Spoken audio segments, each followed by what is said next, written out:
Today I'm going to show you how to replace the battery on a key fob from a 2014 Volkswagen Jetta.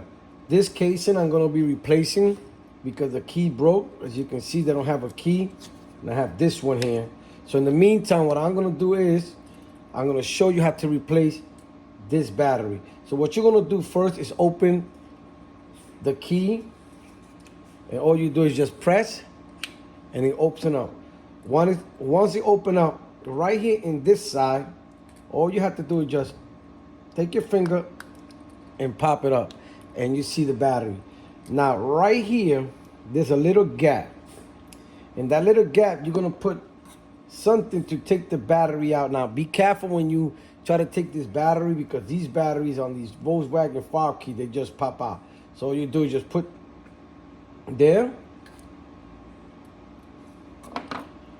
You take your battery. Now the battery has two metal pieces there, so you want to go in like this. You press it in, and it goes in. Then you take your plastic, right here where the panic button is at. This is where the gap goes in the plastic. So we'll put that part first in there like this.